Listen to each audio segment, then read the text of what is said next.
श्री गोविंद भगवान की एकादशी मैया। श्री धर्मराज युधिष्ठिर ने पूछा भगवान श्री कृष्ण से कि हे महाराज, वैशाख शुक्ल पक्ष की एकादशी का नाम क्या है, तो उसकी क्या कथा है, से बताने की कृपा करें। भगवान ने कहा कि धर्मराज, मैं आपसे कथा कहता हूँ जिसको आज आपने पूछा है, जिसके बारे में, जिस कथा के बारे में, जिस एकादशी के बारे में आज आपने मुझसे पूछा है। यही बात एक बार रामचंद्र जी ने अपने गुरु महर्षि वशिष्ठ से पूछी थी, जो उन्होंने कहा था बाद में बताता। रामचंद्र जी ने पूछा कि गुरुदेव, वैशाख शुक्ल पक्ष की एकादशी का नाम क्या है, अथवा ऐसा कोई व्रत बताइए जिससे समस्त दुखों का नाश हो जाए। और क्योंकि मैं भी बहुत दुख भोगा हूँ, कभी सीता के वियोग से, कभी वन गमन से, तो महाराज ऐसा कोई आप व्रत अथवा कथा बताइए जिससे समस्त दुख हमारे नाश हो जाए। महर्षि वशिष्ठ ने कहा कि हे राम, वैसे तो आपने बहुत सुंदर प्रश्न किया है, अपने कल्याण के लिए नहीं, समस्त संसार के कल्याण के लिए किया है। क्योंकि आपका नाम ही इतना पवित्र है, एक बार राम कहने से मानव पवित्र हो जाता है, जीव को सद्बुद्धि प्राप्त जाती है, उसका कल्याण हो जाता है। जो राम नाम धारण कर लेता है वह कभी यमलोक की यात्रा को नहीं पाता है, वह उसे कभी यमदूत दिखाई नहीं पड़ते हैं। तो आपका नाम ही इतना पवित्र है, फिर भी लेकिन राम आपने पूछा है तो मैं अवश्य उत्तर देता हूँ। यह आपके लिए नहीं, अपितु लोक कल्याण के लिए। वैशाख महीने में जो एकादशी आती है उसका नाम है मोहिनी एकादशी। अच्छा, इसका नाम मोहिनी कैसे पड़ा? तो मोहिनी इसलिए पड़ा, जिस वक्त देवासुर संग्राम हुआ अमृत को लेकर के, और अमृत का जो कलश था, पहले तो देवताओं ने छीन के दैत्यों को प्राप्त हुआ और दैत्य लोग भाग करके चले गए। बंटवारे को लेकर के बहुत घमासान युद्ध हो रहा था आपस में कि हम पिएंगे, छीन रहा था, हम लेंगे इसको, हम पिएंगे, अरे हमने ज्यादा मेहनत की है। तो इस प्रकार उसी वक्त भगवान मोहिनी रूप में अवतार धारण करके आए और दैत्यों को मोहित कर लिया भगवान ने, और देवताओं को अमृत पान कराया। तो यह पापों का, दुष्टों का हरण करने वाली है, और जो सद्पुरुष हैं उनका कल्याण अर्थात उनको अमृत समान फल देने वाली मोहिनी एकादशी है। इसके व्रत से मनुष्य सब पापों से अवश्य छूट जाता है और वह मोहजाल से मुक्त हो जाता है। इससे मनुष्य के सब पाप नष्ट हो जाते हैं और उसका कल्याण होता है। एक कथा कहता हूँ प्राचीन, सो आप लोग ध्यान से सुनो। सरस्वती नदी के किनारे भद्रावती नाम की एक नगरी थी। वहां पर एक द्युतिमान नामक चंद्रवंशी राजा राज करते थे। इस नगरी में धन धान्य से पूर्ण और पुण्यवान, धर्मशील, धर्म में तत्पर रहने वाला धनपाल नाम का वैश्य रहता था। वह अत्यंत धर्मात्मा था, भगवान नारायण का भक्त था। उसने अनेक गांव में भोजनालय बनवाए थे, कई जगह उसने प्याऊ लगवाया था, कुआं खुदवाए थे, सरोवर बनवाए थे, धर्मशालाएं बनवाई थी लोगों के लिए। उसने सड़कों पर आम के, जामुन के, नीम के अनेक वृक्ष लगवाए थे। बहुत ही धर्मात्मा था, धनवान। धनपाल जो थे उनके 5 पुत्र थे। एक का नाम सुमना, दूसरे का नाम सद्बुद्धि, तीसरे का नाम मेधावी, चौथे का नाम सुकृति और 5वें का नाम था दशरथी। 4 पुत्र तो अपने पिता की बात मानते थे, सेवा करते थे, पिता की आज्ञा का अनुसरण करते थे, पालन करते थे।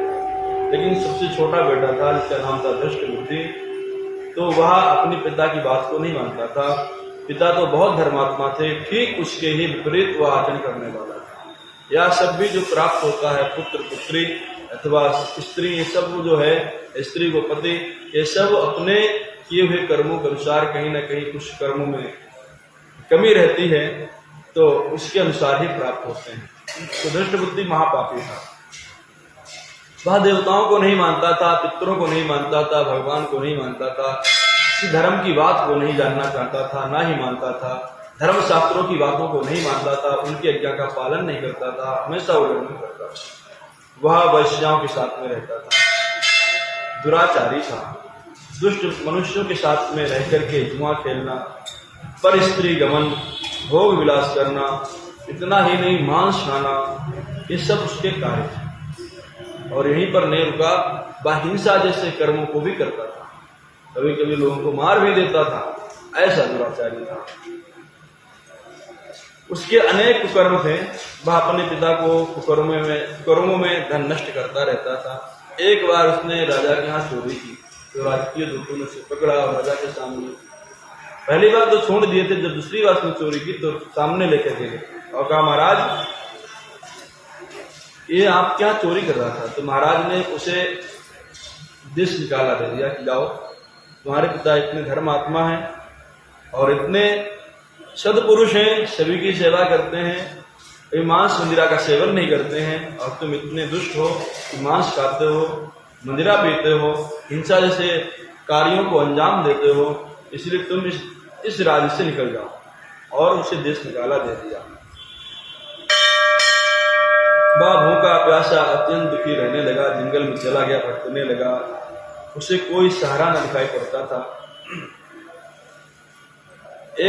फिर वो धीरे धीरे बहलिया बन गया और अनेक पशुओं को, पक्षियों को मार करके खाने लगा। इस प्रकार वह हिंसा में प्रवृत्त होता जा रहा था। एक दिन की बात है, वह गिरा पड़ा हुआ था। उसी वक्त एक कौंडिन्य ऋषि गंगा स्नान करके, वैशाख महीने में एकादशी के दिन गंगा स्नान करके अपने वस्त्रों को साथ में हाथ में लिए हुए जा रहे थे, तो उन वस्त्रों से कुछ बूंदे उसके ऊपर टपक गई, जिससे उसकी सद्बुद्धि हो गई, उसकी बात कम हो गई। वह चैतन्य हुआ तो महर्षि से हाथ जोड़ कहने लगा, महाराज हम बहुत महापापी हैं, हमने जाने कितने अनेकों पाप किए, जाने कितने पशुओं को, पक्षियों को अपना आहार बना दिया है, जाने क्या क्या पाप किए हैं, हम आपको गिना भी नहीं सकते हैं। महाराज ऐसा कोई उपाय यदि आपके पास में हो जिससे कि समस्त पाप हमारे नष्ट हो जाएं और मेरा कल्याण हो जाए। तो उस वक्त कौंडिन्य ऋषि ने कहा कि ऐसा है, तुम वैशाख महीने की शुक्ल पक्ष की एकादशी का व्रत करो। इस एकादशी का नाम है मोहिनी एकादशी। ये तुम्हारे समस्त पापों को नष्ट कर देगी और तुम्हें अत्यंत पुण्य प्रदान करके तुम्हारा भला करेगी, तुम्हारा कल्याण करेगी। तो उसने ऋषि के बताए अनुसार व्रत को किया। उस व्रत के प्रभाव से उसके समस्त पाप नष्ट हो गए, उसे जो था सद्बुद्धि प्राप्त हुई, उसके जीवन का कल्याण हुआ। और जब वह मरा तो 4 भुजाएं धारण करके भगवान के लोक को गया, अर्थात उसने मुक्ति प्राप्त कर ली। तो हे राम, यह जो मोहिनी एकादशी है ये समस्त पापों को नष्ट करने वाली है, और जो इसका व्रत करते हैं उनका कैसा भी कोई भी पाप हो वह तत्काल नष्ट हो जाता है और अनेक प्रकार के पुण्य से प्राप्त होते हैं। इस कथा को सुनने से भी कल्याण होता है और 1000 गौ दान करने का फल प्राप्त होता है। बोले गोविंद भगवान की जय। तो बात सभी के समझ में आई, क्योंकि यह एकादशी समस्त पापों को नष्ट करने वाली है और धन धान्य पुण्य आदि बढ़ाने वाली है। सभी लोग आरती के लिए खड़े हो जाएंगे।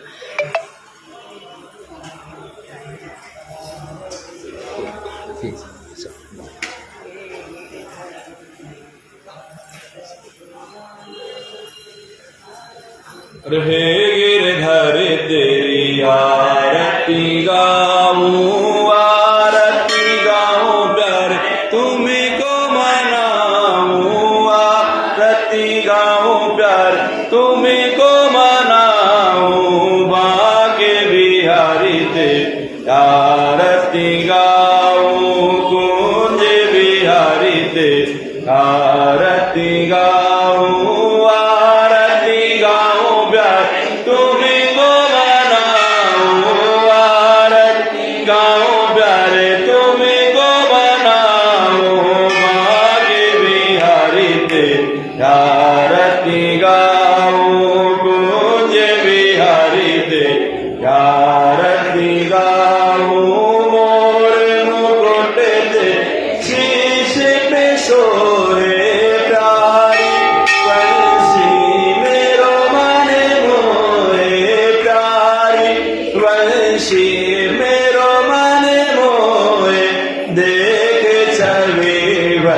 बिहारी में जाऊं, बाके बिहारी तेरी आरती गाऊं, आरती गाऊं का तुमको मनाऊं, आरती गाऊं का तुमको मनाऊं, बाके बिहारी तेरी आरती गाऊं। चरणों से निकली गंगा प्यारी, चरणों से निकली गंगा प्यारी, जिसने सारी दुनिया तारी, जिसने सारी दुनिया तारी, उन चरणों में शीश नवाऊं, बाके बिहारी तेरी आरती गाऊं, कुंज